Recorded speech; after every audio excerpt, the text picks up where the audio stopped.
This is Real Race Talk from Texas. It's the Revved Up Sports Show. Here's Bobby Chaffee and Rodney Rodriguez.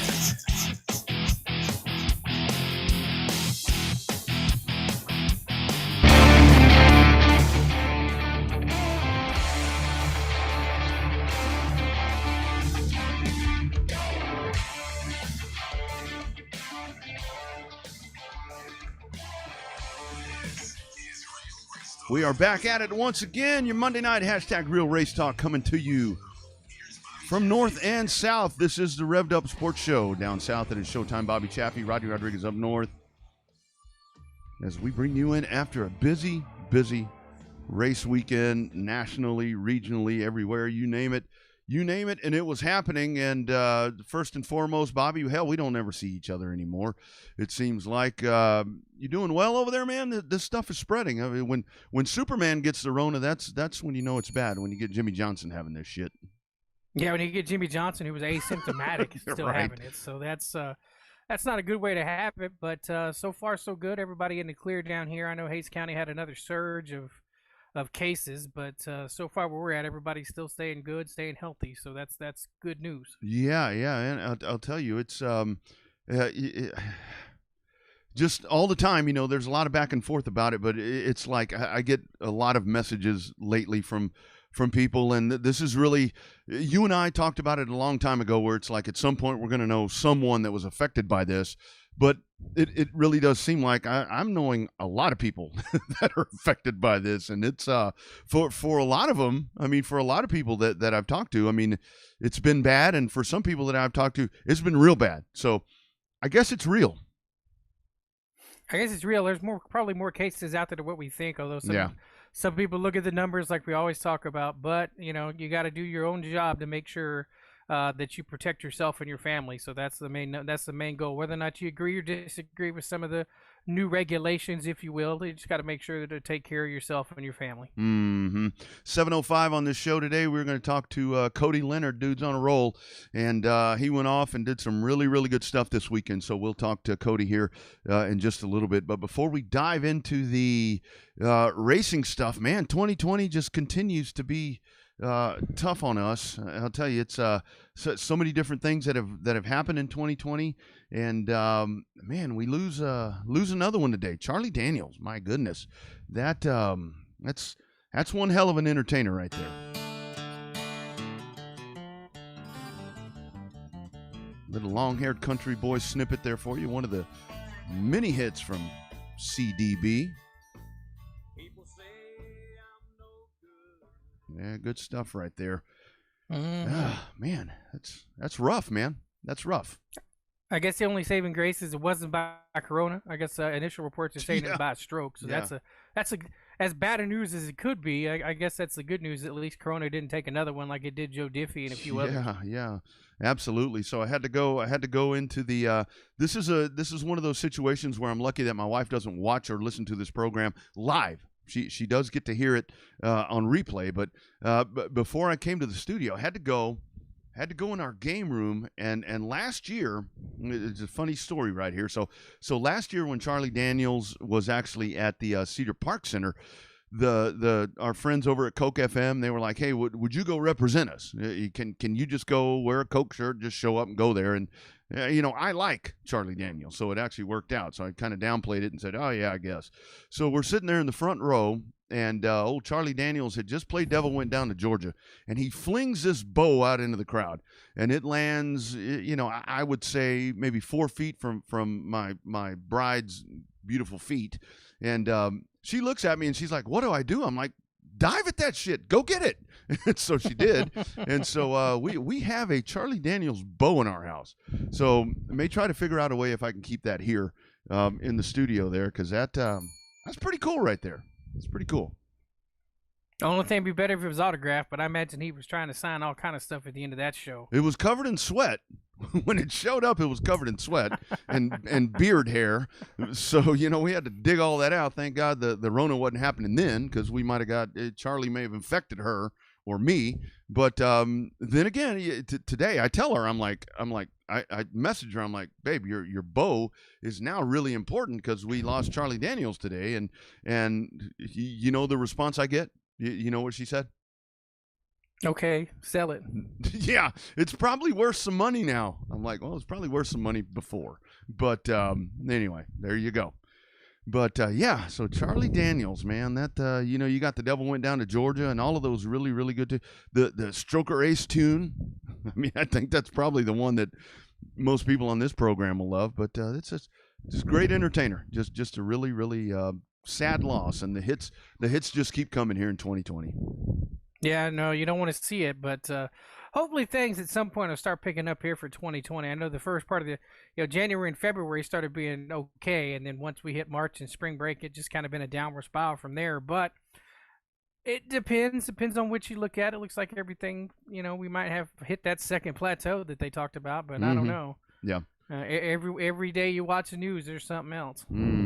Absolutely, Bobby. We got to start just recapping this weekend. I know a lot of people. We're going to start talking about NASCAR here at some point. I know people don't want to hear it, but a lot of people do. So kind of cut us a little slack here because it. That's one of the beauties of this show, growing from just our local great audience, that we have a lot of folks that actually message stuff about, hey, about NASCAR stuff. So we will talk about that. But the one thing, you remember last week or a couple of weeks ago, we were talking about Stuart Haas and Kyle Larson maybe getting over and getting back into the 14 car or whatever, and this, that, and the other. But I think one thing that Stuart Haas really needs to take a look at, there's a guy driving that Xfinity car, number 98, a friend of this program, by the way, that dude is somebody that needs a ride in the Cup Series.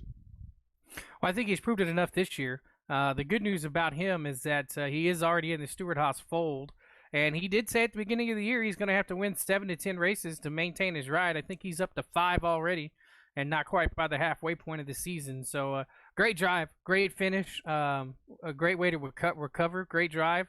Had the lead, lost it, and then got it back with that 3-wide pass at the end. With 3 laps to go in the end of the race. The race is a special race with a hell of a good ending when the network shows the last 3 laps of a race that they broadcast the day before during a rain delay. Yeah. No doubt about it. And it really was. I mean, you had the back and forth, and you had Allmendinger in there, and there were so many. What I took out of that, there were so many opportunities there where it could have gotten really, really dirty. And these guys were leaning on each other and doing everything that they were racing each other extremely aggressive in a clean way, and we need a hell of a lot more of that. We need a lot more of that, and those guys were getting after it. They left it all on the track. They did. I mean, I think you and I, as announcers, have seen it before. Where if you're going to hit somebody square, right? Don't turn them to the left. Don't turn them to the right. Hit them square. We saw that a little bit late in the bumper. It probably was detrimental to the race with AJ Allmendinger. I think if you could say try too hard. I think that maybe you could talk about the finish of that race where he just tried too hard, tried to do too many blocks, tried to do too many offensive and defensive moves at the same time. And so, but the way to have the top 4 when you had Noah Gragson even come up there to try to finish second or third, hell of a finish up there. But Chase Briscoe, he did lay the bumper to him a little bit, but it was a bump and run on a road course, which you don't see.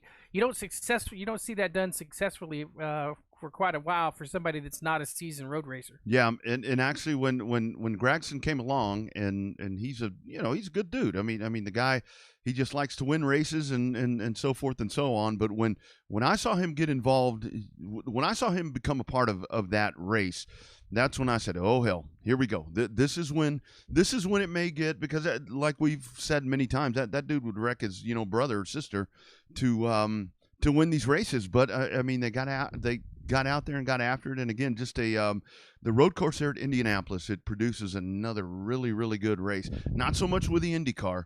I mean, Scott Dixon, that dude's in his own time zone right now. He is just so good, and he just kicks ass. You can dress a pig any way that you want to, but Scott Dixon on Saturday, that's just an ass whooping right there. Yeah, he definitely took it to the woodshed. Started out 2 for 2. He dominated there at Texas a couple of weeks ago at the beginning of June. So he's they got it happening right now. But it's still, even though it's a short season, it's still a long way to go.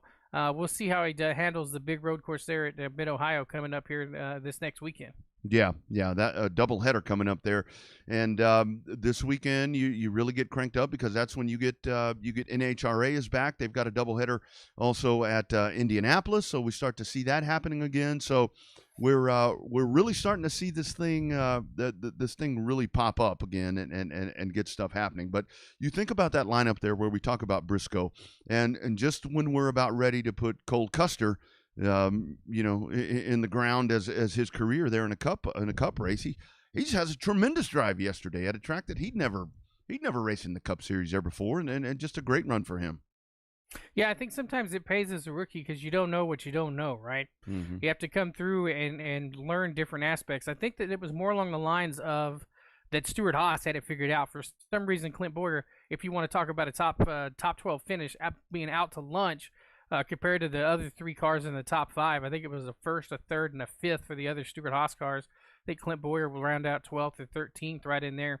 But if you could talk about being out to lunch, that would be Clint Boyer. But the other three Stuart Haas cars are really starting to show definitely the emergence of Eric Almirola being one of the guys that is turning into somebody to beat. I mean, he's now got, 4 top 5 finishes in a row? Yeah, that's the guy that you figure was going to be the left out guy, and that's when during the pandemic, when all of this is going on and we're trying to figure out what the thing's going to be with Larson, you start thinking, okay, the 10, that's the odd man out, because Smithfield, there's been some question there about Smithfield. I mean, it goes without saying, I think a lot of folks think, and it's probably true, that the Smithfield money had a lot to do with Almirola replacing Danica in that car. But just when you start to think that there's a way to escort him out of that car, he's been the best producing guy other than Harvick, up to this point. And I mean, what do you do at this point? I mean, that's it's a good problem to have, I guess. But we go back to the lack of seats in Cup racing, and that's a whole different discussion. Yeah, lack of seats and lack of money can cause a lot of different headaches. Smithfield one of the few full-time sponsors. I mean, to me, if you have a sponsor that signs on for 30 or more races, then you're pretty much a full-time sponsor. Only a couple of those out there. Napa's one, Menards is another, and basically Smithfield for all but about a handful of races there for Eric Almirola. But I'm going to be surprised if Smithfield leaves. I think that they would do more of a reduced role, especially if Almirola starts running as good as he is in the top 5. Mm-hmm. I know that when I go to the store and I see the Smithfield Brands products, it's the first products that I grab just because of their association with NASCAR. Plus, I love bacon. I think a lot of people are the same way. Yeah, absolutely. So that begins to be a question, and I think it could get at some point. Clint Boyer doesn't want to step away, but that's the team that's not really the one. He had the second place finish, but I've said it before, you get a win, you get a top 5, it's never given, but that's the one that maybe, was the outlier. But have to talk about Zach Price. I mean, we saw that incident on pit road, and say what you want about NASCAR racing and everything and the ugliness of it and everything that's happening in the series and the naysayers and everything. But when you see something like we saw yesterday, that's when you really go back and you feel for Zach Price, and you think about these guys, these warriors that are out there working their asses off on pit road. That's a very narrow pit road. That's 24 feet.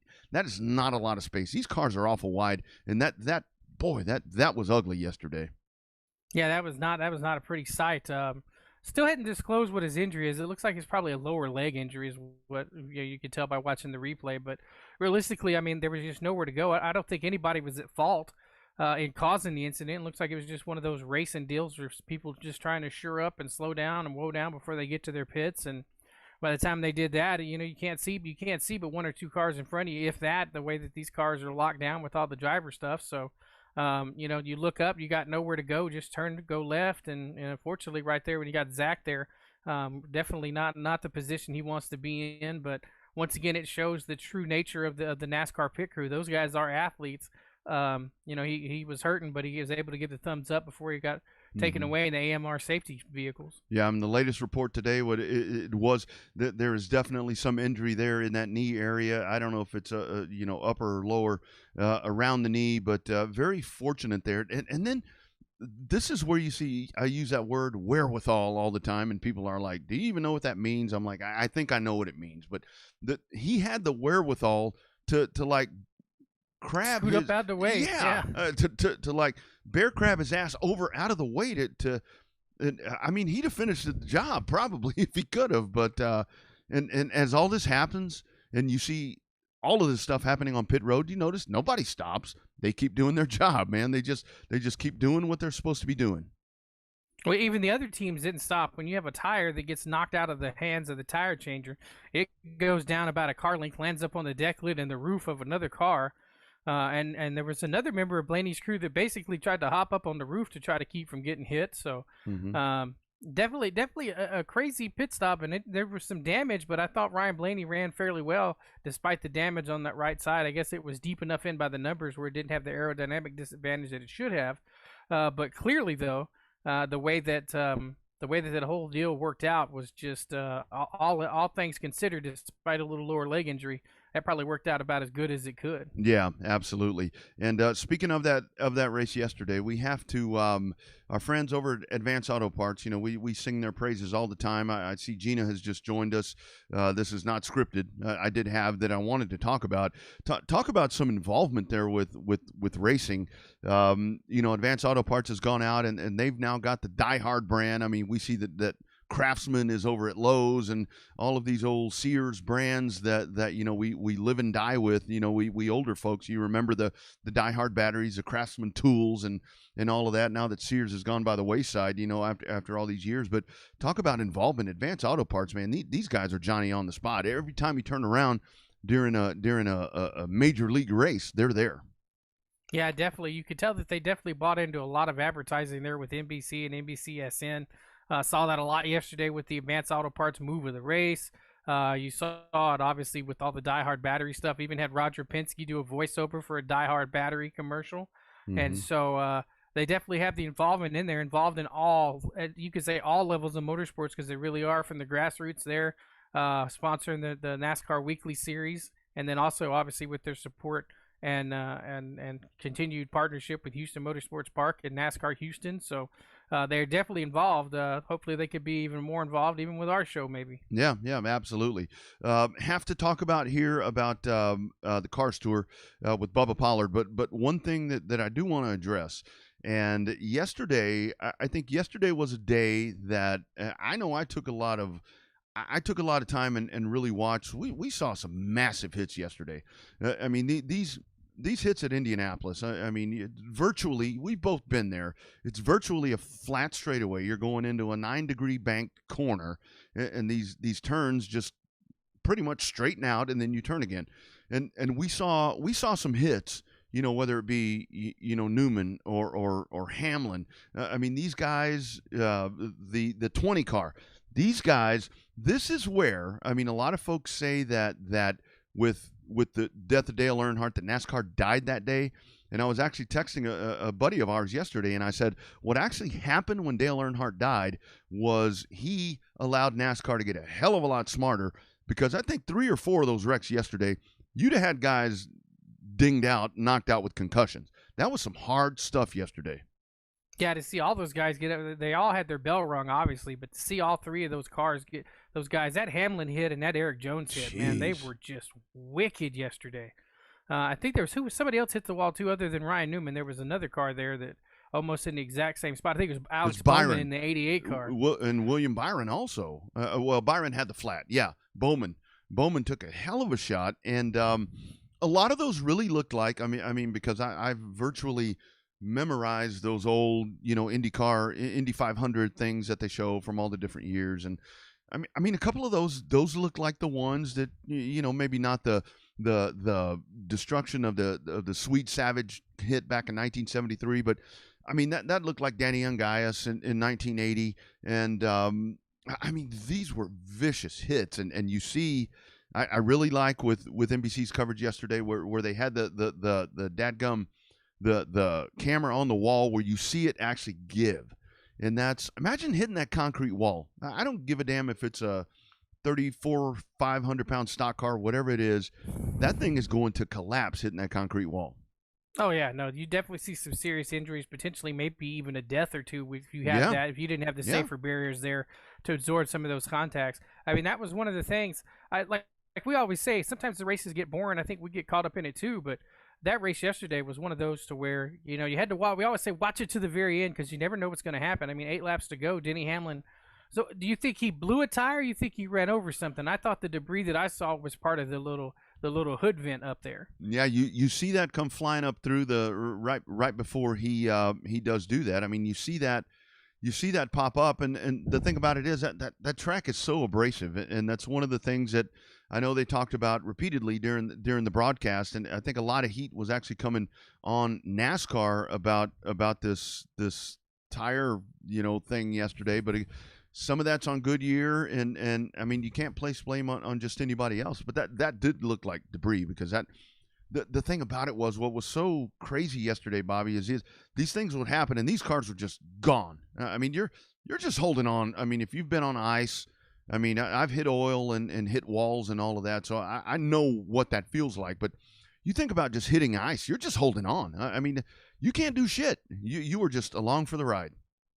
Yeah, there's not a lot the drivers can do at that point. I mean, most of them don't even hang on to the steering wheel. As both the drivers up in the booth said, that there's just nothing you can do to prepare yourself for that kind of a hit. You try not to take a breath because it's going to knock the breath out of you. But I don't know. I mean, definitely the drivers have been becoming athletes. Speaking of in the booth, did you like the one where we're right towards the very end when Steve Letarte almost said the dreaded 4-letter F word there about it?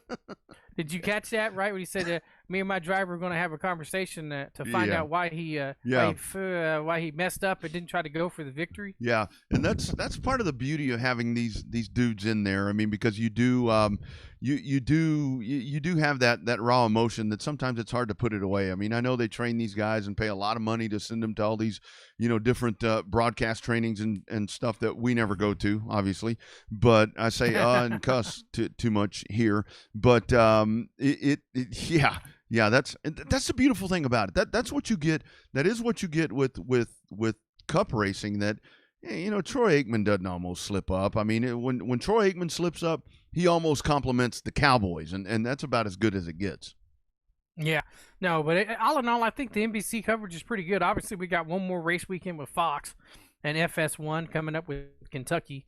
I think it's going to be a doubleheader there for the Xfinity Series on Thursday and Friday. The Truck Series runs on Saturday, and then you're going to have the main event there on Sunday of FS1. That should be the last Fox race, and then, I guess you have the All-Star race coming up in about 2 weeks. That's going to be on FS1. Yeah, that'll be a Wednesday night. Yeah.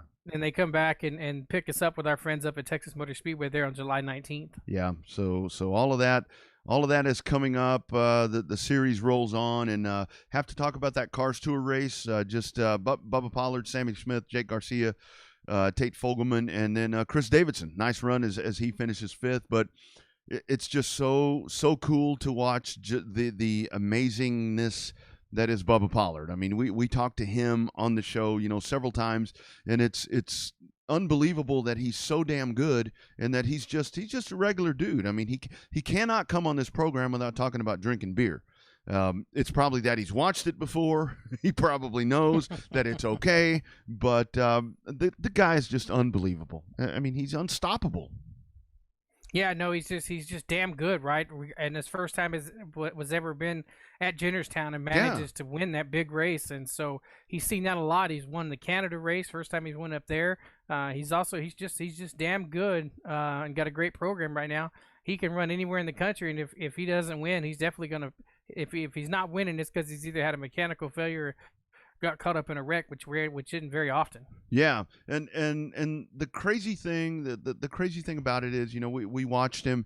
He jumped in the David Rogers car, and of course that was just so neat to see that. And obviously that's not the car, probably not like the Bubba Pollard quality type of car. Obviously a good car, but I mean, Bubba jumps in that thing and makes it just as competitive. I mean, that's where you get a sign of a really, really good wheelman, and just good. He's just good, and it's a joy to watch him. Yeah, no, that was the footage I got to see of that race was outstanding. Lots of good racing action. Good to see fans in the stands at a local track, even if it was in Pennsylvania. But good to see. Any racetrack you could see that has fans in the grandstands is definitely one of those. Yeah, that's a good sight to see nowadays. Yeah, and the Cars Tour, they just continue to, like I say all the time. I mean, they continue to be that All Pro ASA type thing that we had way back in the '80s. I mean, they're really doing that right about now, and it's a joy to watch it. I mean, it's really, really cool to watch it. Also, you had Australia. We had Formula One getting fired up. Cody Leonard, 705, coming up here in just a little bit. But we had a little bit of Bottas. I mean, hey, whatever. Bottas wins, and Hamilton not on the podium, even with a penalty. Yeah, well, he can't be on every podium all the time. But Mercedes still showing dominance. They've got 2 cars, so if one car has a bad race, generally the other one usually capitalizes on it, and that's the way that it worked out for them there at the Red Bull Ring there in I think it was Austria, I think is where they were running. Yeah. Australia. So Leclerc comes home second. Lando Norris, and that's for McLaren. I mean that's big. I mean, for McLaren, it's almost a win for McLaren. Yeah, absolutely. And we watched Lando in these iRaces and all of this stuff that he was doing. And I mean, hell, I think we may have found a new star there. Well, it's a star in the making. Obviously, he's been with McLaren a couple of years. He was the one that would replace Jenson Button when Jenson Button decided to retire. So he's been at McLaren for a little bit. They've definitely had a chance to develop him into a McLaren kind of driver, but it is good to see McLaren run good. With the iconic names in Formula One, when the icons are running good, you think that maybe the success that they're trying to have over in the IndyCar series here in the States kind of gets them to kind of jumpstart their program over in Formula One. Mm-hmm, absolutely, and we're still seeing those rumors about Ferrari possibly being a tie-in to IndyCar coming up in 2021 or 2022. I'm not sure what they're. I mean, they go back and forth. I mean, with everything that we've had to stop and do all this other stuff now, I'm not really sure when that may actually happen. But I have to ask you, Bobby, I decided we say Revved Up Sports Show because during the off season we do like to talk about other sports. But I was watching some stuff today on a ticker, and I think I decided that I'm going to become an NFL quarterback because I saw. You see Mahomes? That dude is set until like 2031. I mean, 10-year multi-billion-dollar contract. Unbelievable. I mean, this dude, we're just coming off of every July 1st. Bobby Bonilla is still getting paid by, I think it's the New York Mets for a contract buyout from years ago. And he gets this huge amount of money every July 1st. And then you see this guy making this kind of money. And can you think about how scary that is? I mean, he drops back one time and twists an ankle and something happens there. And the Chiefs are on the hook. I mean, they are on the hook for a long ass time. Well, but you put what is it? You put the money where your mouth is. He puts the money where his arm is. I mean, he definitely. When you win that the first championship there for the Kansas City Chiefs in a long time, first one for Andy Reid. Mm-hmm. They're able to kind of he demanded that money. He got that money. He did. That's a lot of Mahomes jerseys they got to sell to make up that big paycheck. My goodness, I'll tell you. But so it could be a dynasty in the making right there. Kansas City has the parts in place and everything, and not to jump too far off a topic here, but we may have to do another show that is not so much racing. But I'm seriously concerned right about now. I'm very concerned about high school football. I'm very concerned about college football. It's going to become regional, if even at all. I'm even getting concerned about the NFL. I mean, because the NFL has their plan in place. I mean, the NBA and Major League Baseball, they've decided what they're doing, but you've got guys that are not comfortable doing their craft, and that's totally fine, but don't start bitching about money. But that's a whole different story. But I'm getting a little concerned about some of these other sports, and NASCAR and IndyCar and Formula One. Even they've done a tremendous job of doing this major league sports without fans, but I don't think these stick and ball sports can sustain like that. No, it doesn't look like it. I think that the biggest casualty is going to end up being high school football. I know. I'm like you. I just don't see how they're going to be able to come in and have those student athletes there. College, I think you're going to see, but I think what you're going to see at college is they're going to have to waive redshirting and stuff like that, because with all of the COVID stuff, when you're starting to see the healthy athletes who are asymptomatic test positive for COVID-19, there hadn't been any regulation yet to determine how long they've got to be out, how long they need to sit out, how long do they need to self-quarantine, I guess maybe other than the 14 days. But that's 2 games, right, in the span of a college football. Yep. college football schedule. So you're definitely going to have multiple rosters with multiple stuff. This might be the craziest year in college football ever. Yeah, and it's extremely tough because I've got a lot of with my baseball stuff. Obviously with Lake Travis, they had a really really good crop of seniors that didn't get to finish the season, and they're all moving on. I mean, those kids they go to college. I mean, they're playing baseball and they're going off, and it's tough for these kids because they have that D1, D2, whatever potential because they're extremely good, but a lot of those kids are going into programs where these seniors that were supposed to be out the door, they're still around, and that's tough. I mean, the stuff goes downhill, and that's what we're starting to see. And there's been talk about maybe football going to the spring, but that sucks for the spring sports. And I mean, I know football is king. I mean, we all know that when it comes to high school revenue and college revenue and all of that, but for the spring sports, if you get stuck having to move to the fall and you've got all these restrictions and you can't travel, and I mean that sucks, and it's just bad all the way around. Yeah, I mean, I think that's the best case scenario for high school football is they're going to end up moving it to the spring versus the fall time. But I see a lot of these sports go without fans. I think like you, I've heard the same things about all the college stuff being regional. You've even heard the governor of California say that the only time they're gonna go out of state is if they're playing a conference game. So, it's definitely a fluid situation. I'm like you. I think that even though some football is better than no football, right? Yeah. You can't put the football above the health of the student athletes, but in terms of the stuff that way, you've got to look at, I guess, if the same thing with NASCAR, right? If there's no football games, there's no television. If there's no television, there's no television money. Yeah. So I think that your big schools are going to survive. There's some smaller schools that end up relying on a little bit of the national exposure with the football stuff, that those money games that they talk about. Yeah. There's a reason why UTSA is getting paid to get their ass whooped in Baton Rouge, supposed to be to kick off the season with the defending national champion. So a lot of these schools depend on all different kind of money, not only from the television rights, but also from some of these bigger schools that need that full speed practice. Well, and then think about, I mean, think about the whole. I mean, let's talk about the big school. Let's talk about Texas. So you got Texas. They're supposed to go on the road to Baton Rouge, and let's say there's no fans. Let's say there's no fans. I mean, for the home team, and this is, D1, D2, D3. I mean, because there's D2 schools and D3 schools that have a tremendous home field advantage. I mean, just with the raucous environments that are college sports. But let's say that we do move forward in college sports without fans. I mean, hell, home field advantage is gone. I mean, I guess you can pipe in crowd noise and do all this other, Mickey Mouse stuff. But I mean, your environment, A&M.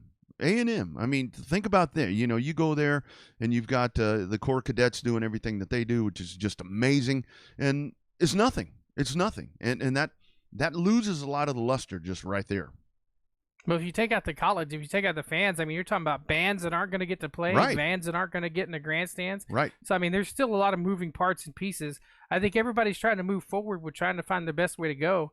But I think your bigger schools are going to be okay. As long as there's games, there's going to be that TV revenue, and TV revenue in college sports and even in the NFL. Same thing. No games, no television money. Yeah, absolutely. That was the moving force behind NASCAR getting ready. Yeah. But no fans, that's fine. But they had the TV revenue to make up for it, and they knew they needed to do something. Yeah. And then when it all comes down to it, Bobby, there's a lot of greedy son of a guns out there, and we saw it with baseball, and again, that's another discussion. But again, racing's done a really, really good job. Sean Klein, thank you. Yes, it was totally a great experience out at Texana. Had never had the pleasure of being there before, so that was a hell of a lot of fun and a good night to be there. I can tell you, it just really, really good racing, and you're watching that Owen Pittman magic once again. And that dude, let me tell you a little bit about Owen, Bobby. What I saw with him the other night, I get there, the dude's out, he comes up, opens the press box, whatever the case. Then I look around, he's on a water truck. Then he's out there flagging carts, and then he's race directing, and he's coming back. He's just doing so many different things, and the proof is in the pudding, because 55 factory stocks, 34, 5, 6, whatever it was, limited modifieds, and that's a damn good show on a Friday night. It's not, and for a show that wasn't really planned, I don't think that Friday night show developed till real late. That was an add-on, yeah. Yeah, so a really, really good job. Did enjoy meeting all the great folks at Texana. There were so many nice people. I enjoyed meeting everybody there, and thanks for the great words. Hope to be back there soon. So speaking of kicking ass, let's go to the Revved Up Sports Show hotline because we got a dude that is just coming off an incredible run. Just good to see these young dudes really, really doing well, not only here, but getting out on the road and really doing well. Let's welcome in Cody Leonard. Cody, how are you, man? Oh, there we go. We knew that was going to have to happen here at some point. Let's try it one more time.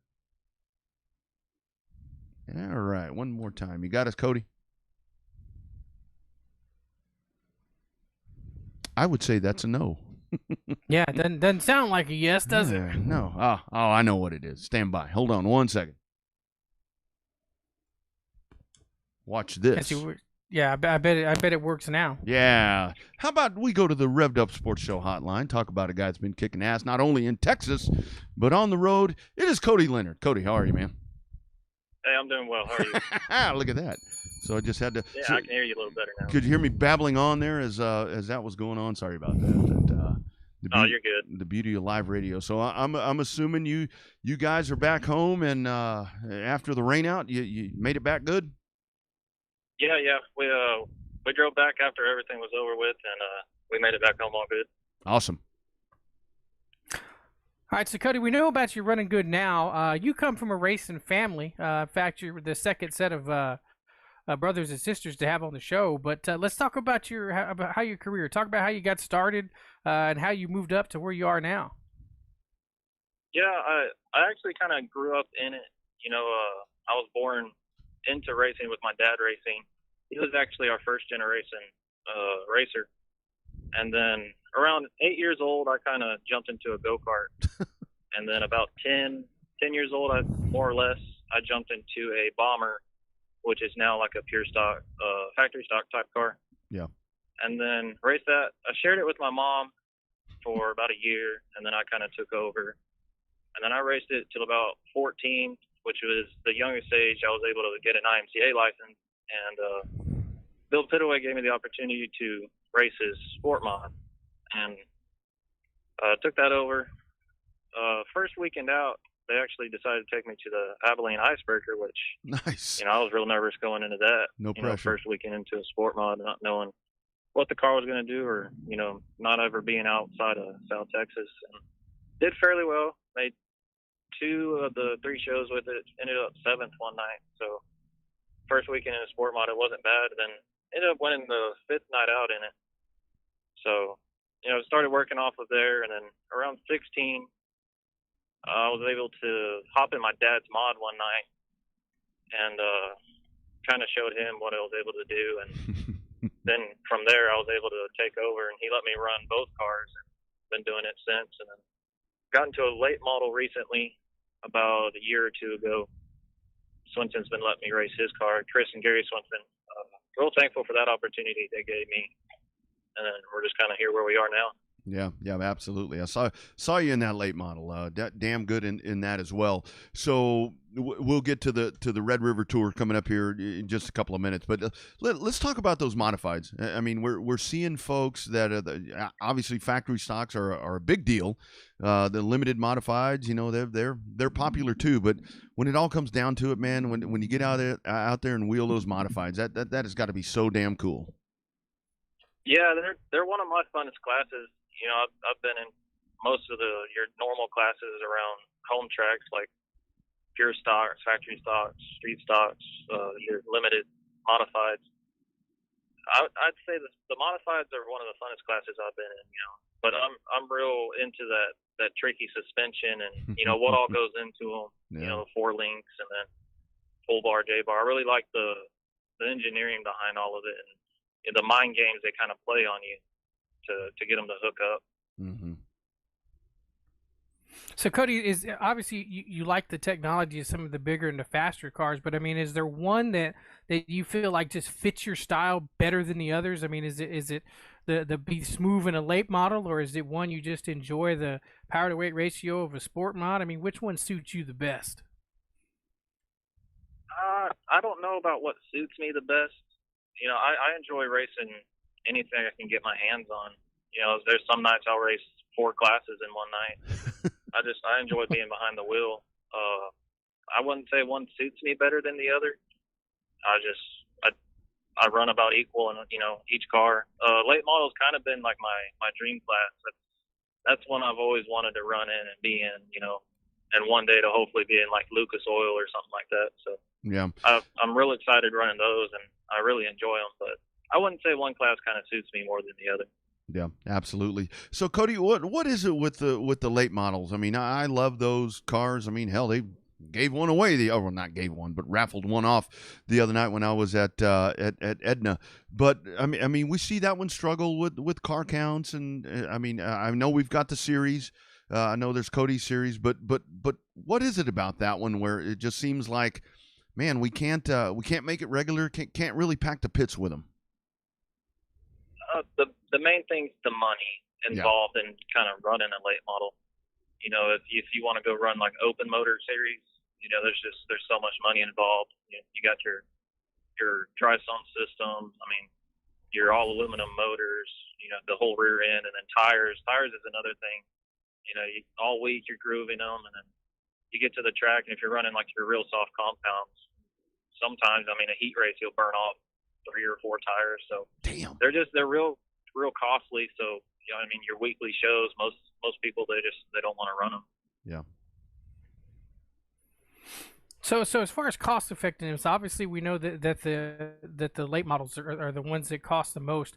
But cost wise, how much does it vary to run a late model versus a big mod? I can't really say much on the late model. Chris and Gary, they take care of, everything on that car. But from what I've seen, the late models, they cost a lot more because you're going through more tires. Yeah. The motors, they're just way more costly with the aluminum and what you can do with them versus like our 604 crate and the modified. You drop by it from Friesen or Chevrolet and kind of drop in for cheap. So yeah, and you just don't burn as many tires up, and then they're just more simplistic versus a late model. So it's real more cost effective for most people in your common areas. Yeah, no doubt about it. So, Cody, I mentioned a while ago, Cody Leonard with us on the Revved Up Sports Show hotline, fresh off the Red River Modified Tour. Good success, and of course, we're going to get to that here in just a second. But, man, we are watching this explosion of the factory stocks. And, I drove street stocks for years on pavement, so obviously I'm kind of in love with that class myself. But your thoughts on that, man? They're everywhere. Like I said, there were 55 the other night, and just a tremendous class. It looks like something that looks like a lot of fun, and I guess somewhat cost effective. Yeah, they're cheaper and they're a little easier, to set up. You don't really have like your weight jacks, and they're way more simplistic versus like modified, and they're even simpler than sport mods. I guess most people they have more fun keeping it simple and just going out and having fun with it.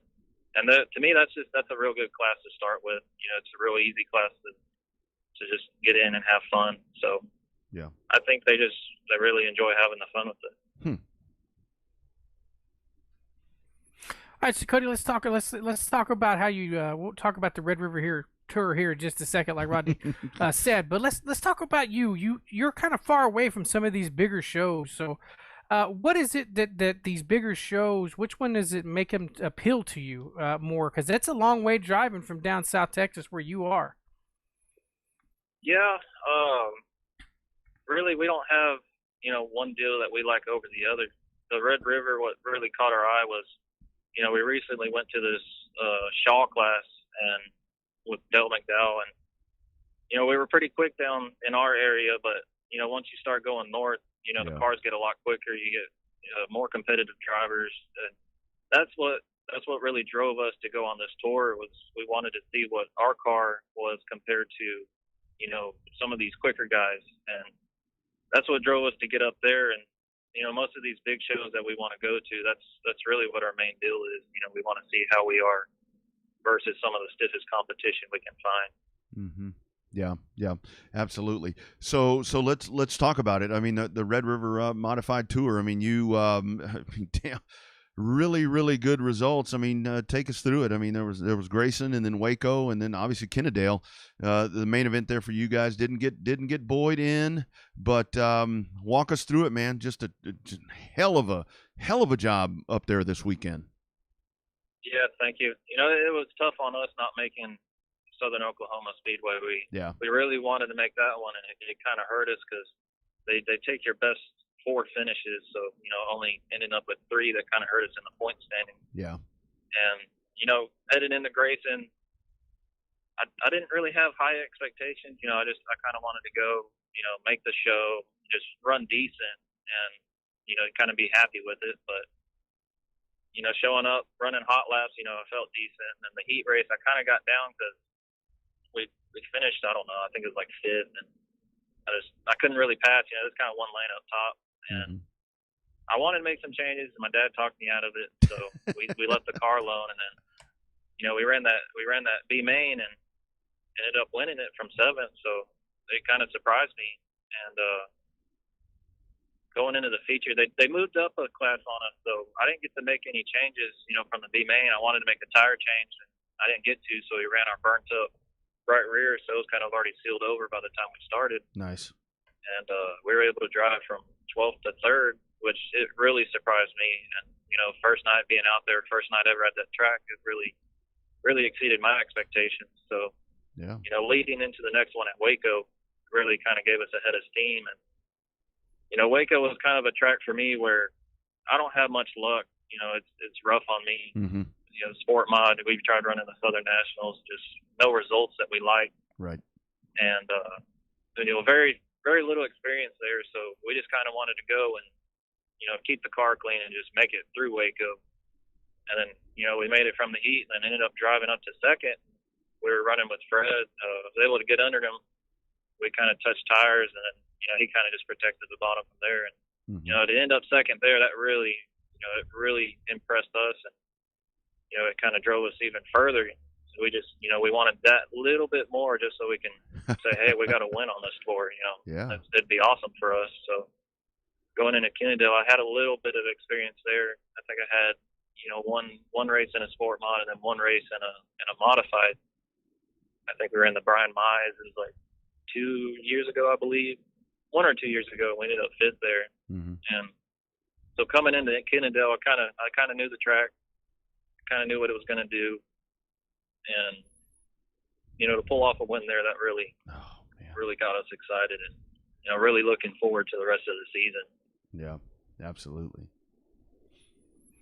Yeah, Kennedale's a great place. What is it about that place that you found that you liked? I mean, obviously you won there, so that helps, but that's a racy little place, isn't it? I mean, they go high, you can go low. That facility itself, the grandstands, all aluminum bleachers.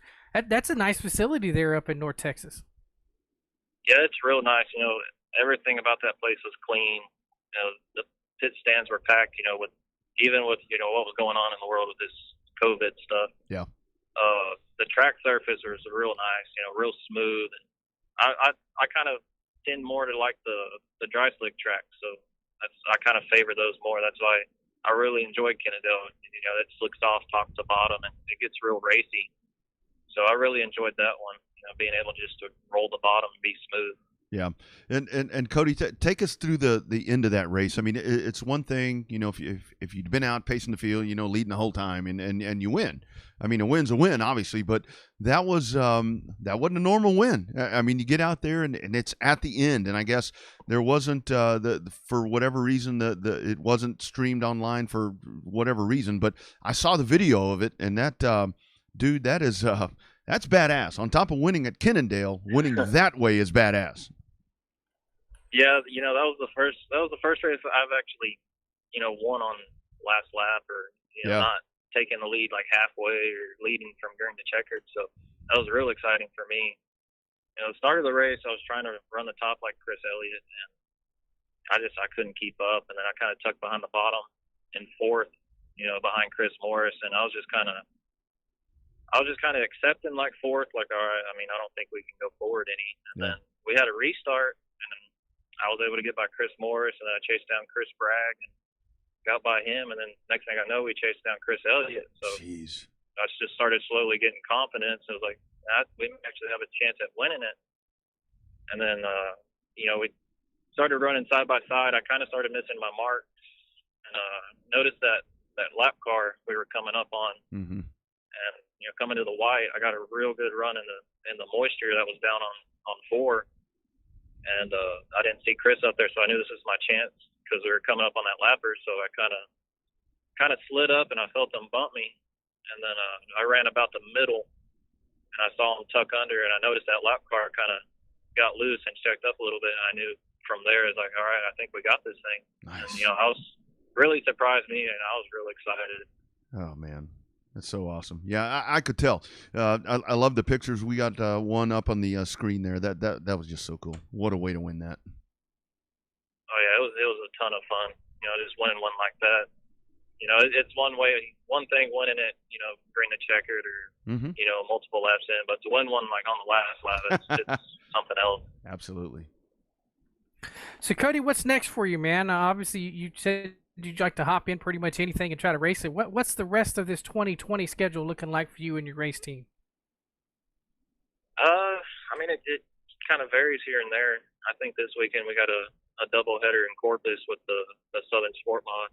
And then the weekend after that, we got a show in Waco. I think we're going to take our mod too. And then we got the late model with the series that Cody Hardage puts on. Mm-hmm. The rest of the season, I'm not too sure, what kind of big shows we're going to hit. This race, it kind of puts us on the all-star ballot for the Super Nationals. So, nice. If we can get voted into that, who knows? Maybe we'll make the trip to Boone. So if anyone wants to see us up there, absolutely, here's your chance. You got to vote us in. There it is. There it is. Let's figure out a way to push that. We will certainly help you with that. Let's talk about your sister. It's one thing you do extremely well. You got a pretty racy sister as well. Yeah, she's learning slowly. That's the main thing. You got to get out there and you got to race. Multiple tracks, and you got to put yourself out there to learn. And that's what she's doing. She's at home. She's working on her car. She's always showing initiative. Yeah. And going track by track, she's learning different surfaces. She's learning different layouts and the competition. So it really builds her, and she's getting better, little by little. Yeah, nice. Yeah, I guess that makes for an interesting family dynamic when your little sister tries to challenge you for a win one day. That one would be fun to watch. But talk about just the relationship with your dad. Obviously, your dad was the original racer.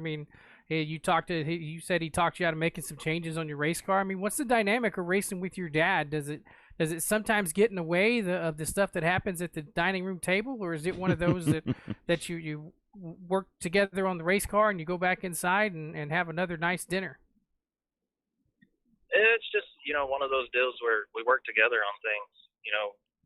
We'll run ideas past each other and, see what each other thinks of them. There's stuff we don't agree on, and we kind of talk it out thinking, well, what if we try this, or what if we try this? And there's some disagreement, there's some agreement, but it really doesn't affect us. If we lose together. If we win together. It's all a team effort with one another. Yeah, absolutely. And that's the beauty of this sport. That's really what it is. It's a family thing, and when you have that relationship, it makes it even cooler. Cody, talk about this car that you're driving now, this modified. I saw your post there, and you talked about, you were gushing about how good this car is. Tell us about it, man. It's obviously really, really good. It looked really good on that last lap at Kennedale, but just the whole tour was good. But break it all down, man. That's a rocket ship you got right now. Yeah, it's a 2018 Shaw. We got it when we went up to run Batesville. Kevin Shaw and Jeff Taylor, they're real helpful. One thing we noticed was we had an old Harris car. Kevin Shaw, he was willing to help us. No matter what chassis we had. So that kind of drove us to want one of his cars even more. And it's been a real good car since we got it, but a little bit of last year, towards the end of the year, we kind of got down because we were going the opposite direction. Right. My thought process was it was kind of in left field, and we were hurting ourselves. And then when we went to that school, we learned a lot, and it really drove our program and really changed everything around, and it really woke the car up. Mm-hmm. And this season's just been a completely different season. Yeah, no doubt about it.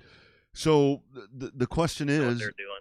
Yeah, lost you there for a second, but so the question is, after all the success on the big tour, you go back and you come home. I mean, it's like the conquering hero. I mean, your thoughts on this weekend. I mean, it's like after all of that, I think maybe if you didn't have the success that you had on that tour, maybe you come home and it's just another race. But after all of that, you come back, you get to see all your friends and all of that. They're going to be out there watching you. Your thoughts on South Texas in general? The really, really great stuff going on out there. Going into this next weekend, it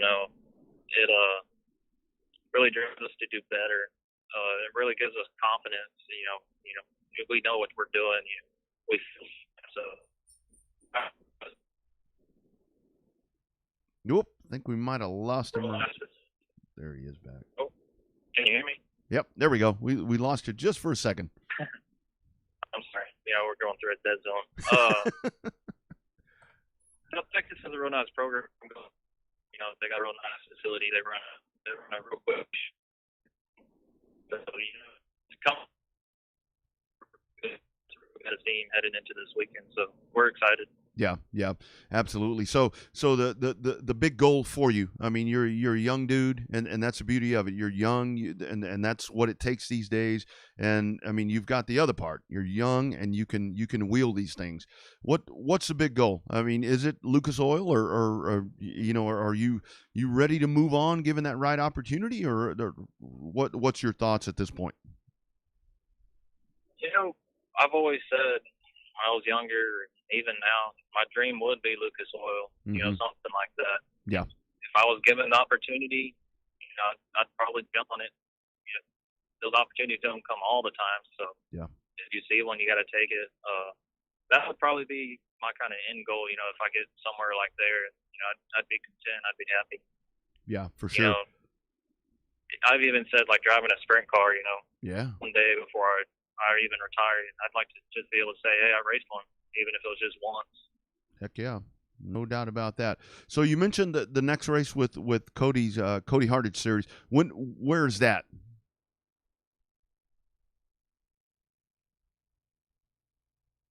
Oh man, that was the one thing I wanted to find out. I think we lost him. Can you hear me? Oh, there we go. There, got you back. Did you hear that part? Oh. Yes, it would be at Heart of Texas. Oh, in, perfect. Waco. Perfect. And the date on that one? We will get the date on that one. Absolutely. Yeah. Not a problem. Can you hear me? There we go. We got him back for just a second. I'm sorry, man. No, you're good, dude. You were good. It's on July 18th. July 18th. Okay. Now, man, that's a busy day. That is a busy day. Well, good deal, man. I can tell you what, you had some folks real damn excited doing the Red River thing, and then that Kennedale win. That was super exciting, man. Keep doing this and keep making us proud, dude. We love what you're doing. Thank you, sir. We're gonna try our best and do what we can. Hopefully we can travel up north a little bit and really kind of put our name out there and show them what the little South Texas guys can do. Yes, sir. Love that part. Love that part right there. Well said. Reach out anytime, man. Let's figure out a way. Let's figure out a way to get you to hop. We'll get that done. Yes, sir. Thank you. Absolutely. Thanks, Cody. Thank you. You bet.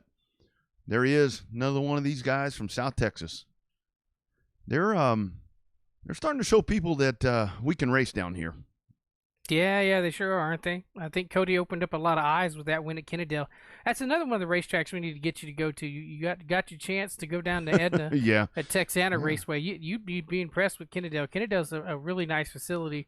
on the newer side. It's not brand new, but it's one of the newer facilities up there in North Texas. So, but it's definitely a track that you got to put on the map to go at least check out one race at. Yeah, absolutely. And as he mentioned there, coming up South Texas, you've got a Friday and a Saturday out there, and that they've got I think the dwarf cars on Saturday, but a really full program, and that July 18th, that is going to be a whole lot of racing going on that weekend. But these guys, it's I love seeing the success for him with the modifieds, because that really is what I'm noticing, is that people are getting away from the modifieds. I mean, some tracks don't even run them, and I know it costs a lot of money, and I think right now it's just not the factory stocks, and to see one of our guys go out and really do well in the modifieds, I think that's pretty cool. Yeah, no, it's good to see him running the modifieds right now. I think that I want to say, as much as I'll probably get a little bit of grief for it and hate mail for it, I think that the market is oversaturated for factory stocks. Mm-hmm. I mean, you're going to have to run, you're going to have the best of the best with the top 24 on any given night. But I mean, when you show up with 54 cars on a racetrack, on a show that was kind of a last minute addition, obviously there's a ton of those cars around. But I think that if you're trying to make the mark, I mean, trying to find a way to continue to run a sport mod and continue to run a big mod, that might be the way to make your mark. I mean, obviously, you've got sport mod guys that are running with the factory stocks. You got asphalt guys converting over to factory stocks. It seems like the whole world is building a factory stock, even though there's really nothing stock about a factory stock anymore. Yeah, and it was one of those things where, I mean, just an incredible run by Dalton Faulkner the other night. I mean, he had trailer trouble and coming from Louisiana, missed his heat race, and Owen throws extra money at him. He starts scratching the B main. He hadn't lost there at Texana all year, and he manages to get in the race and hell of a run up to second place. And by the way, he gets beat by Lawrence Miklicek. But you get old Lawrence out there, and it's funny to talk to Lawrence, and he's telling you, I'm asking people for information. I'm trying to figure this stuff out. But yeah, we are seeing just so much. I mean, it's a lot of guys moving over to the factory, and I know that it's less expensive, but you get into the same thing where you do get guys that maybe don't want to spend the money in this top tier class, but you get money spent in this other, in the lower, and that's where it's up to the racetracks and the sanctioning bodies to figure out and police this crap and make sure that it stays on the up and up. Yeah, when you're used to running that, there's a message from Darren Leonard, that'd be Cody's dad, said modifieds cost less than a factory stock at this point. He said it's costed $20,000 for a factory stock, which we know guys that have dropped 12 to 15 grand on a brand new factory stock. So yeah.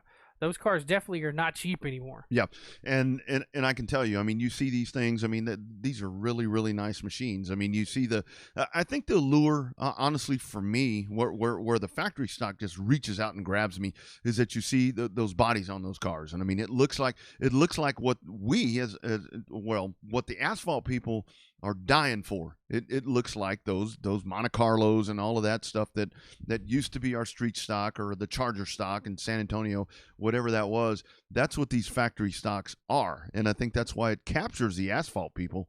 But you can definitely tell that it's not just a few quarters that are out there in these cars right now. Yeah, no, there's definitely, when you see one of them pretty ones, you know that it's a pretty penny that got spin on it. But, it's the same thing we've always seen, right? We've seen it in asphalt, we've seen it in dirt. The guys that go from running late models that spend, $1,000 on a pair of shocks and still getting outrun by the guy that's spending $2,000 on a pair of shocks. I'm not saying that they can run the adjustable shocks in the factory stocks or anything like that, but when they come through and spending $600 on a set of shocks when you're used to spending $1,000 on a set of shocks, yeah, that's not hardly anything. Yeah. If you're so used to spending the money, we've seen it as the cost, but that's the cost that trickle down in the different classes. But it's also the reverse effect. The cost will continue to go up in the lower classes. And that could be where the limited mod or the sport mod, whatever you want to call it, that's where that class could have the resurgence, because you're going to have, you are going to have the guys that are going to spend unlimited amounts of cash to get out there and win these factory stock, but there are huge factory stock purses all around the country. And I mean, that's part of it. And it goes without saying, like anything else. We've talked about those Miller Nationals they used to have in McAllen, where you go down there, $5,000 to win for the modifieds, and you had them coming from every which way. and then the sport mods grew, and it's the same progression. We see it on both sides, asphalt and dirt, but this could possibly be where the sport mod, the limited mod, this could be where maybe we see that one grow a little bit, because you're going to have guys that are, I'm not going to mess with the factory stock because I'm going to get outspent. And that limited modified kind of sits there, and maybe we see that build up again. And I do worry about the modifieds, because I live and die with the modifieds. I can honestly tell you, if I was going to drive one, I think I'd want to try a modified, because that they look badass. But there's too many people walking away from them. Yeah, I mean, you don't want to get in the class and everybody's starting to leave. Hey, you're starting to see modified guys get into factory stocks. So, we've had a lot of discussions on the factory stocks here in the last couple of weeks on this show, and decidedly so. I mean, when you have that many cars showing up at a racetrack, they deserve to get talked about.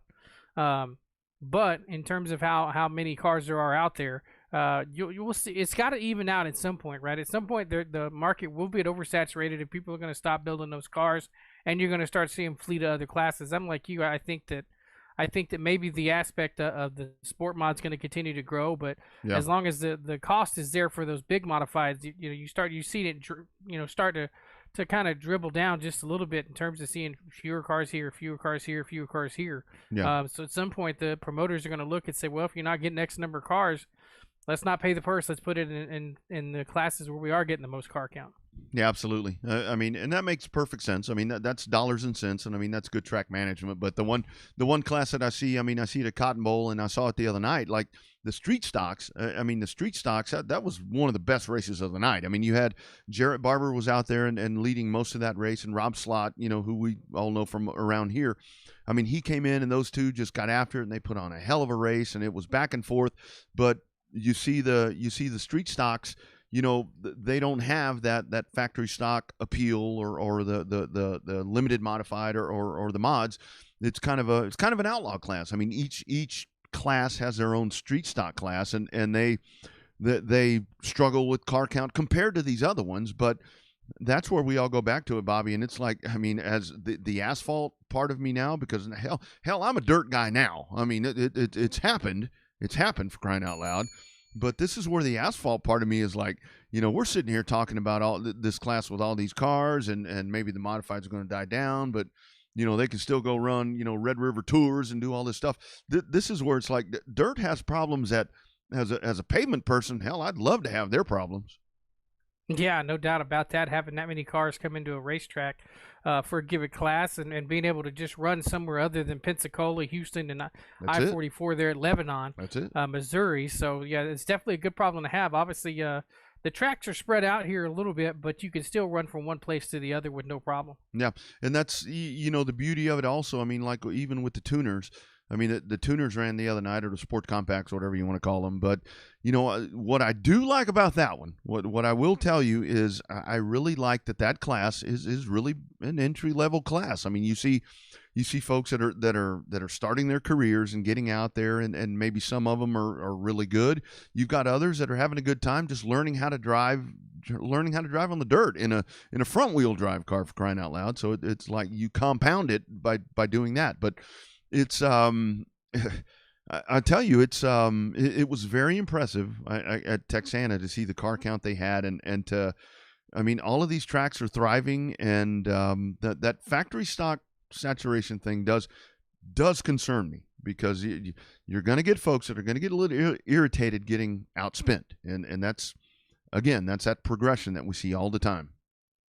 Yeah, no, you're going to see it. Obviously, you get somebody like a Lawrence McLachek that probably pulls the car out of the weeds and ends up coming in and tries to put a whooping on him. But Faulkner, he had a hell of a race. He really did. He's one of the guys to beat when you go to these different races up at Boot Hill and Arklatex and some of those other racetracks like that. But I don't know. I think you're going to see. I think before the year's out, I think you're going to end up seeing a seismic shift in the factory stocks, because they're going to the nice ones are the ones that are running up front. You don't have the ones that are pulling out of the weeds running very often. When you do, it's a guy like Lawrence that's been running everything since the dawn of time, since the wheel got invented. So those guys know how to make some of that stuff work with duct tape and baling wire. Yeah, and you watch Lawrence get out there, and I mean, you just see. I mean, there were his car may have had him a little bit in the corners, but what Lawrence was just so good on exit. I mean, he would hit the gas, and he was just so good, and it made it tough. I mean, I'd have loved to have seen that race, maybe have about 5 more laps and see if Faulkner could have gotten to him, simply because I think it would have been just so cool to watch, Dalton Faulkner, who is one of the premier factory stock guys, battle with a legend. How cool would that have been? But I mean, you did see, I mean, what we saw or what I saw on Friday night is you did see, I mean, the parody of it, because I mean, I saw guys that are extremely good in factory stock. I saw guys struggle. I saw some really, really good guys that didn't make the show. And that just tells you the volumes that at some point it's going to hit a ceiling. Yeah, it's got to, right? I mean, we've been around racing long enough, whether it's dirt, asphalt, drag racing, go-kart racing, it doesn't matter. At some point, you hit the ceiling on it, and I think because of the surge and the sure, especially in this area, with the surge and the pure number of just the outstanding number of how many factory stocks are out there, I think that you're going to see that class hit the ceiling before the end of the year. Yeah, absolutely. So we'll keep an eye on that. And I know, I mean, it's South Texas this weekend. You've got South Texas.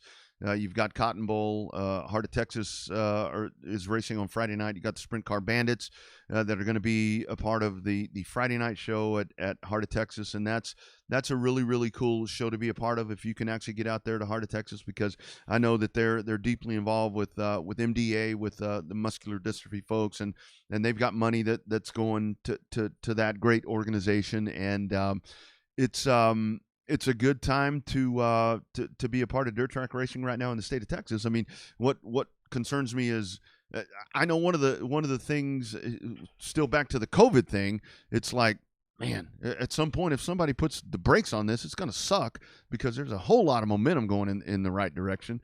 But I don't know. I guess that's out of our hands as well. Yeah, I mean, well, there's only so much you can do with what you can do, right? I mean, there's once it's, but it looks like the tracks had listened, and the tracks have done what they said they were going to do, and listen to local authorities to try to get the best bang for the buck. So yeah, so it looks like everything's finally trying to shake out, at least on a positive side, during this big pandemic. Absolutely. So again, you've got Heart of Texas on Friday, South Texas Friday and Saturday, and then Cotton Bowl coming up on Saturday. That's just here. I mean, there's stuff all around the state. So really, really good stuff as we're beginning to crank up. And with Houston, very unfortunate. And that was, it was so hard talking to Gina throughout the week. I mean, what to do there? I mean, there were several different options there that she had to do that. But of course, being in that Houston metropolitan area, it's a little different from a small town. I mean, when you see these spikes and all these numbers, whether it be for more testing or whatever it is, I mean, it's hard to make a decision there. Do you do what you probably should do that you think you probably shouldn't do? Do you not have fans? I mean, it's just so hard what she was dealing with this past weekend. Yeah, you definitely want to be caught in that situation, because you're kind of she really was. She was in a damned if you don't, damned if you do type of scenario. So I think that the best decision was the one that she made in terms of just going ahead and just canceling the event and letting it let the stuff sort out like it's going to there in the city of Houston. So I mean, nobody wanted to see it, especially Gina, but sometimes it just is what it is. Yeah, you have to do what's best, and I think that's where I do applaud each and every promoter, because they are so on the fence. I mean, I talked to so many different ones where it's like, I really want to have a show. I want my racers to race. I want the fans to come out, but at the same time, I really think that I need to. Obviously, we all need to be concerned about each other, and I think that's the biggest part of this, and I am seeing that at the tracks that folks are doing a really good job to try to do the right thing. I know the other night at Edna, obviously there I can walk around and stuff like I did in Kyle. I walked up on a couple of people in the open area, because they've got that open area there where you can just kind of maneuver yourself around. I walked up on a couple of people and I got the look like, what are you doing? So that's good. that people are aware of it. But July 25th will be the next show over at Houston, and then coming up on August 1st, that's when you have Die Hard Night out there, and there's those Die Hard batteries again. They they don't go away. They're back. It's kind of funny how that stuff works, right? Sears has started, it still gets weird to me to go to Lowe's and see. Remember when all their tools were blue, yeah. and now you go in there and see nothing but red tools sitting on the shelf. Weird. So. Yeah. They had the what was the blue stuff called? I've got it. Cobalt. Yeah, it was the Cobalt stuff out there, and now the Craftsman is back, and that's good. I'm glad to see. I'm glad to see those brands still around, because that's the stuff that resonates to so many people, and that's what it's all about. I mean, you have to capture that consumer experience there. And so quickly back over to ARCA, and I know that's like a drastic turn in the other direction, but Chandler Smith with the win there, because there's Craftsman on that car, if I'm not mistaken. But so he wins, and ARCA continues to roll on. Haley Deegan in the top 3, and ARCA's just kind of plugging along there, kind of floating under the map. Well, I think they had a good deal going. I think with the way that the schedule was shaken out, obviously you had some of the filling gaps between the East and the West series, but I think the pandemic, of all the national series that have been affected by the COVID-19 health emergency, I think ARCA's the one that obviously has been affected the most, because a lot of their big money races all got canceled. The big money races, meaning the big TV races. Yeah, absolutely. So they're working behind the 8 ball there. So that's been really, really tough for them. So hopefully that's going to be something where ARCA can really get that footing. I mean, this was going to be the year. It's been so hard. I mean, we've talked about it in the past. I mean, this was going to be a really big year for the Cars Tour. I think the sky's the limit for the Cars Tour when we go, pre-COVID. But you look at that's the same thing for IndyCar. I think that they were on the verge of doing some really, really cool stuff. But, when you wipe out fans and you start having to eliminate schedules and all of this, it makes it really, really tough, where so many of these racetracks and series are behind the 8 ball, because everything's just kind of been shut down on them, and now they're trying to get started up again. Yeah, and I mean, you take a series like Formula One and how long they've been out of commission to their short series, obviously. Yeah. At some point, you hope that they're not going to have to cancel the U.S. Grand Prix. They're up at COTA just down the street. So hopefully everything kind of works out for them. You're seeing them just now try to put their feet on the ground and start running. So hopefully you see a lot of good stuff. Same thing with NHRA. NHRA is finally, hopefully, going to be able to shake everything out, shake their cobwebs off, and go with their doubleheader. So I think that what you've seen is that the NASCAR model is working. Yeah. Say what you want to about no practice and no qualifying. The races have actually been fairly decent. But I think that the NASCAR model has shown that if you just have limited number of people, you have the number of checks, you have the checks and balances. I mean, when a 7-time champion, probably one of the healthiest dudes in the sport, still gets the COVID-19 with Jimmy Johnson, that's when you know that the protocols are in place, and that way it's working exactly like it's supposed to. Yeah, and I mean, with the no practice, I mean, Kyle Busch still hadn't gone to victory lane yet, and he has attributed that to no practice, and I mean, it's something that we see. I mean, they practice a whole lot. And I mean, I like this qualifying thing. I like the draw. And I really think that this does give the opportunity to some of these smaller, lower funded teams to actually maybe not win at some of the intermediate tracks, or short tracks, but it does give them the opportunity to be stronger. I mean, Michael McDowell has a good finish yesterday. I mean, Matt DiBenedetto, that's not really a smaller team, but Matt DiBenedetto is this close. I mean, that 100th win, that is coming. I would like that to not happen at Daytona or Talladega, because I think that it would be that much more gratifying and that much more of an accomplishment for the Woods to win somewhere other than the roll of the dice track. Yeah, no, I mean, I think that it's coming. I think that he might have a chance to win one before the year's out. Obviously, he was running really good yesterday. Yeah. Ran in the top 10 most of the day, and then faded there towards the very end. And then had that wreck with Austin Dillon there on the last lap. But yeah, I think he's shown that he's okay. I like what they talked about yesterday on the broadcast when they said that he had to come in and change the way that he thought about everything. Before, he was always worried about, I've got to win, I've got to run good, I don't know what I'm going to do next. Yeah. Well, he signed a multi-year deal with the Wood Brothers, right? They just want him to not tear up equipment, Yep. and be the person that they thought he was going to be, or be the racer they thought he was going to be when they signed him to that multi-year contract. So I think that you saw a little bit of it. You've been seeing glimpses of it with him trying to make the best out of the situation, not try to overreach, not trying to overcome and overthink it, but just being there, being in the moment, being content of the stuff he's got, and trying to make the best decisions that way. Obviously, they've got great resources, being the satellite team to Roger Penske over there at Penske Racing. So lots of good stuff over there with the Wood Brothers. See lots of good things happening. Yeah, absolutely. And a big pat of the back there to Roger Penske. I mean, when you get to, I mean, if I got to own Texas World Speedway and I had endless amounts of money, I would probably do a lot of cool things. And this has been a life dream for Roger Penske, and we're starting to see it happen. After all of this weekend, I cannot wait for August for the Indianapolis 500. I know that is going to be, I mean, Penske is going to, this is going to be a really, really cool thing. And, they've said, in half the capacity there for that. I just want them to have it, because I can tell you the pageantry and everything. I was super excited to see those cars at Indianapolis, and all the races were good. I mean, other than the IndyCar race was not, the best, but man, I'm ready for August. Let's have a 500. Yeah, I mean, it's coming, right? Mm-hmm. Obviously, they said that they let the little cat out of the bag, that they're going to have their temperatures. Everybody that goes in the grandstand is going to have a temperature check. So that wouldn't be very much fun if you spent money on tickets to go to the Indy 500 and you couldn't go because you had a fever. Oh, my goodness. Yeah, not good. How much would that suck? My goodness, I'll tell you. And that whole temperature check thing, they started doing that at my cycle club. And, man, you get nervous. You get nervous going in because they've got the thing. And, I mean, you make yourself hot. It's like, man, I think I have a temperature, but you don't. So, yeah. That's just something that we have to deal with. Something really cool coming up this weekend at Monroe, Louisiana.